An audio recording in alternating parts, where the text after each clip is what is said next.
یرفع اللہ الذین آمنوا منکم والذین اوتوا العلم درجات، اللہ کے نزدیک وہ لوگ جو اہل علم ہیں اور جو لوگ ایمان کی زندگی بسر کر رہے ہیں ان کے درجات بہت بلند ہیں، اور اللہ تعالیٰ ان کو مزید عطا فرماتا ہے۔ اور علم کیوں اتنا ضروری ہے؟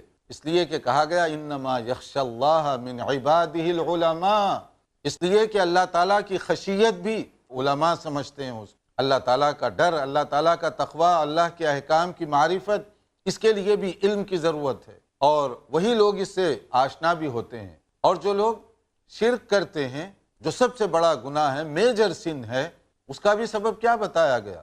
وما قدر اللہ حق قدری، اس لیے کہ وہ لوگ اللہ تعالیٰ کی قدر کو نہیں پہچانتے، اسی لیے وہ شرک میں مبتلا ہوئے۔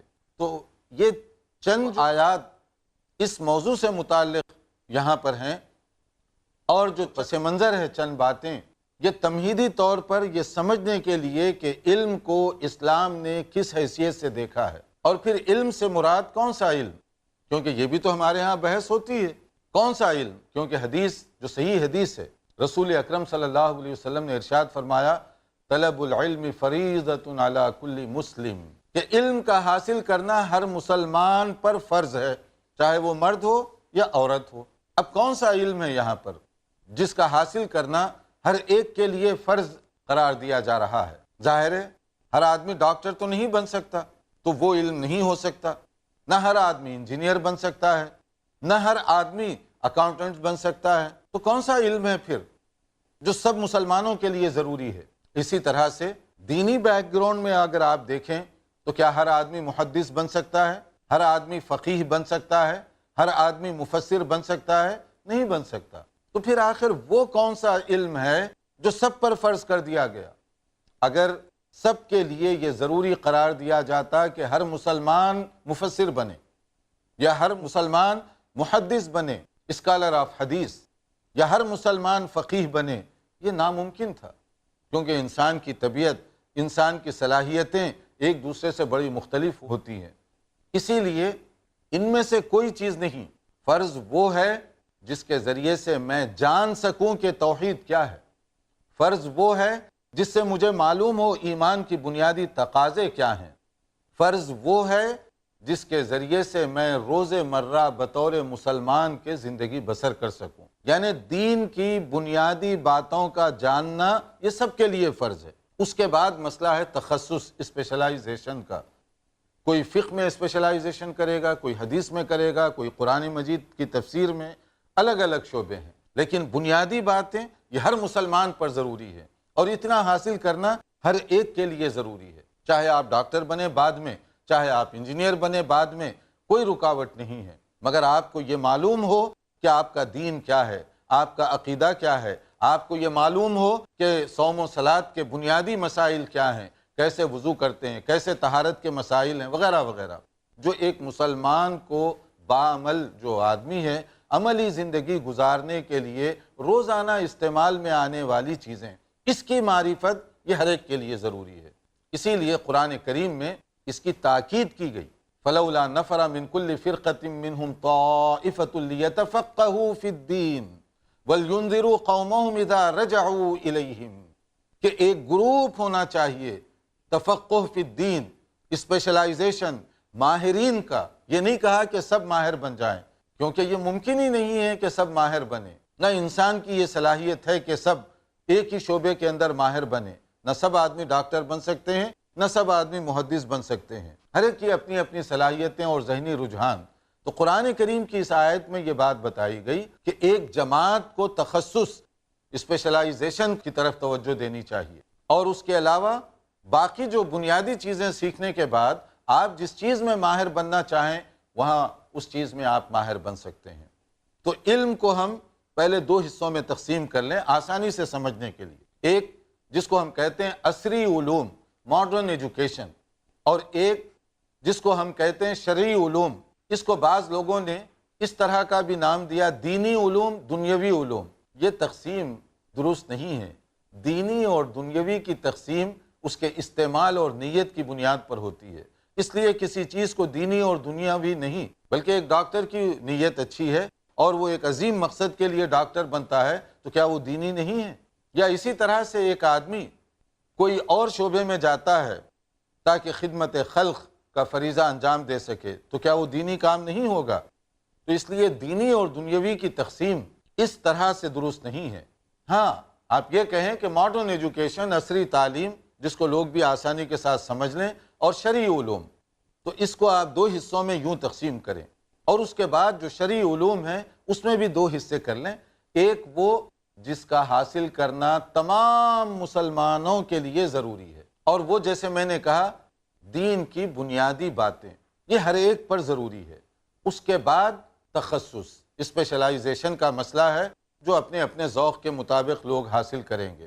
کوئی جانا چاہتا ہے حدیث کے فیلڈ میں، کوئی تفسیر کے فیلڈ میں، کوئی میڈیکل فیلڈ میں، کوئی انجینئرنگ کے فیلڈ میں، یہ جدھر چاہے وہ جا سکتے ہیں۔ اسلام نے کسی پر کوئی پابندی نہیں لگائی ہے۔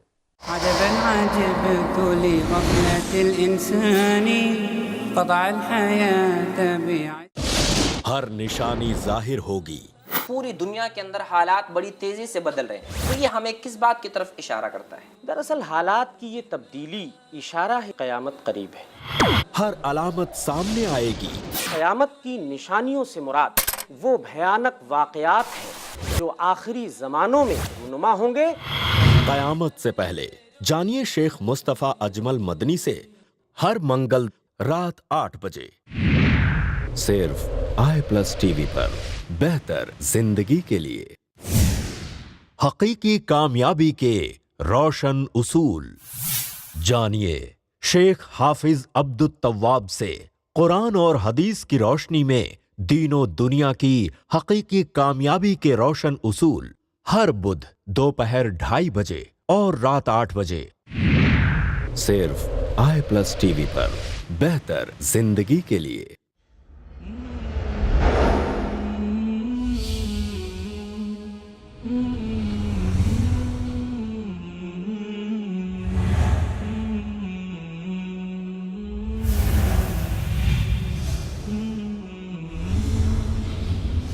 آج کا سوال جلد آ رہا ہے، صرف i+TV پر، بہتر زندگی کے لیے۔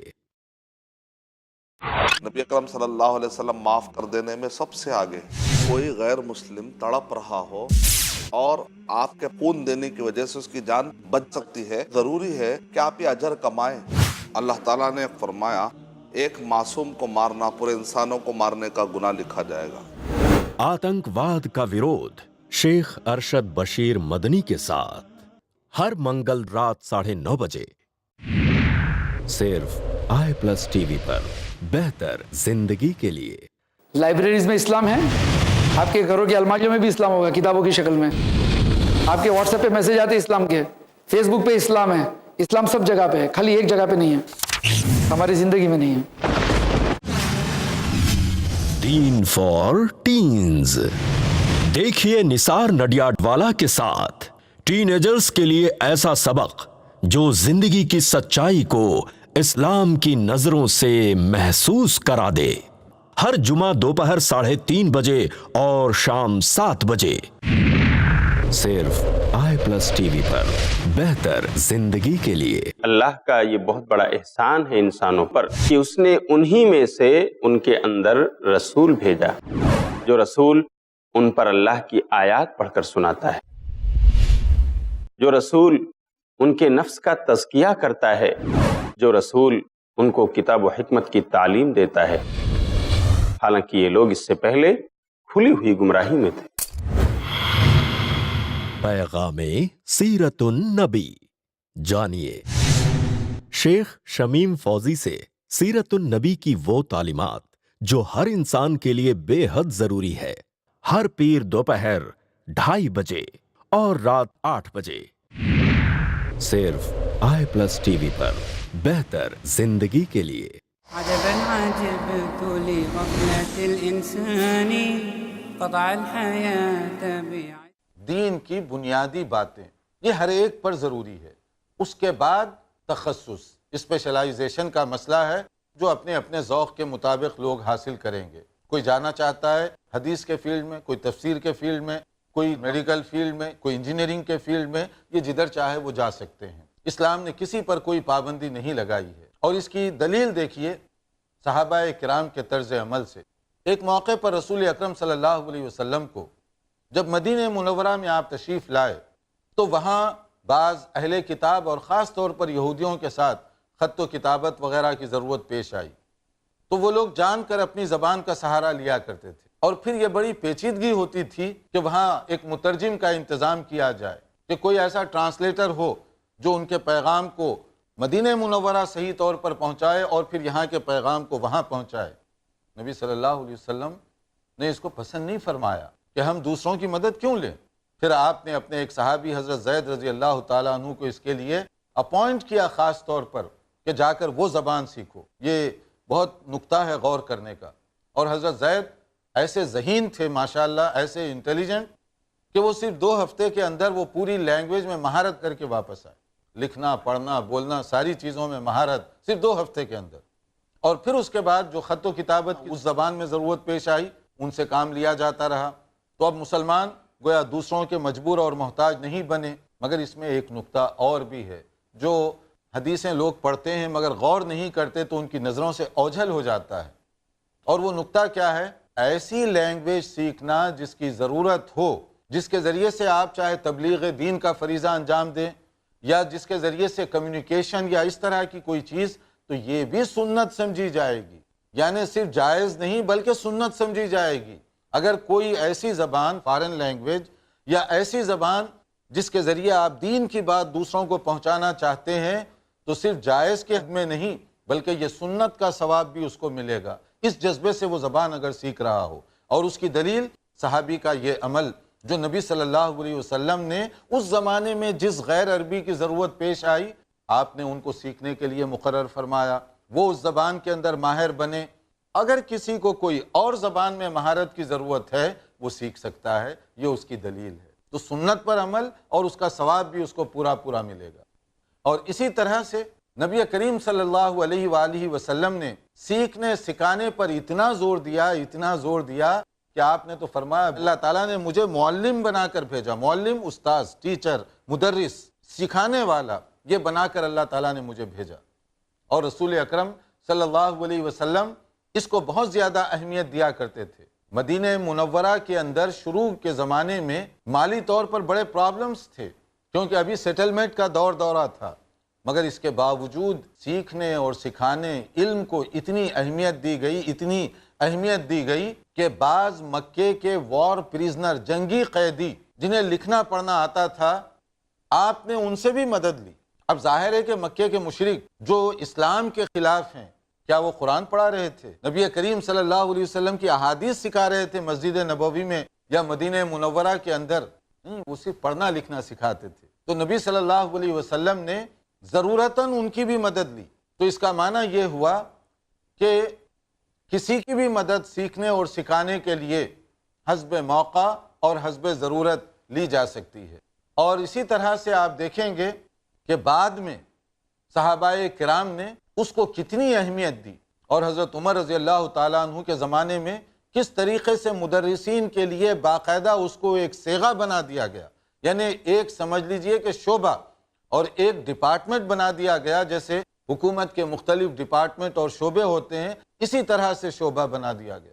تو ان باتوں سے ہم اچھی طرح سے سمجھ سکتے ہیں کہ علم کا کیا مقام ہے۔ اور پھر علم ہی کی بات جس کے اندر نبی کریم صلی اللہ علیہ وسلم نے جو ارشاد فرمایا کہ علم کے اندر بہت اونچا درجہ، جیسے میں نے کہا دین کا علم، یعنی دین سے مراد یہاں پر قرآن مجید کا علم، کیونکہ سارے دین کی بنیاد قرآن مجید میں ہے۔ تو اس میں فرمایا گیا، جیسے صحیح بخاری کے الفاظ ہیں، خیرکم من تعلم القرآن وعلمہ، تم میں بہترین آدمی وہ ہے کون؟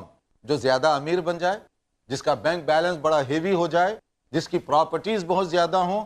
نہیں، رسول اکرم صلی اللہ علیہ وسلم نے ارشاد فرمایا تم میں بہترین آدمی وہ ہے جو قرآن کا علم حاصل کرے اور دوسروں کو سکھائے۔ جو قرآن مجید کا علم حاصل کرے اور دوسروں کو سکھائے، اس کے لیے اس کو کہا گیا کہ وہ بہترین ہے۔ اب یہاں بھی بیلنس خراب ہو گیا۔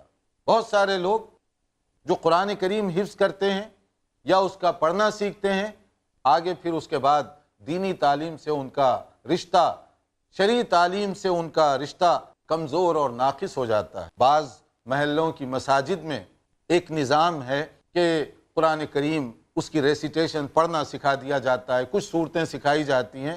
مقصد یہ ہوتا ہے کہ بچے کی عمر کے لحاظ سے چھوٹی چھوٹی صورتیں بتائی جائیں اور آگے چل کر وہ اس میں ترقی کرے گا، یہ مقصد ہوتا ہے۔ لیکن وہ جو بچپن میں چند چھوٹی صورتیں یاد دلائی گئی تھیں، وہ بھی جو لوگ مسجد بھیجتے ہیں سب نہیں، اور چند دعائیں جو بتائی گئی تھیں اس کے علاوہ اس نے اس میں کوئی امپرومنٹ کی کوشش نہیں کی، کوئی مطالعہ اس نے نہیں کیا، مرنے تک وہی چند صورتیں اس کو یاد ہیں اور وہی چند دعائیں اس کو یاد ہیں جو بچپن میں کہیں سکھا دی گئی تھیں۔ اگر یہ ہمارا نالج اور علم کے ساتھ ہمارا رشتہ ہوگا تو ہم نے دین کی کیا قدر کی، نبی کریم صلی اللہ علیہ وسلم کی سنتوں کی کیا قدر کی، دین کی بنیادی باتیں سمجھنے میں۔ آپ ان چیزوں کو اپنے ذہن میں رکھیے، اور مشکات کے اندر کتاب العلم کے ذریعے سے جو احادیث پیش کی گئیں اور خاص طور پر علم کے حوالے سے اس میں تفصیلی جو احادیث ہیں انشاءاللہ تعالی ہم اپنے آئندہ لیکچر میں بیان کرنے کی کوشش کریں گے۔ انتظار کیجئے۔ علم کی اہمیت کو مزید سمجھنے کے لیے سنت رسول صلی اللہ علیہ وسلم کی روشنی میں ہمارے اگلے لیکچر کا۔ والسلام علیکم ورحمۃ اللہ وبرکاتہ۔ عجبا عجبت لغفلة الإنسان قطع الحياة بعزة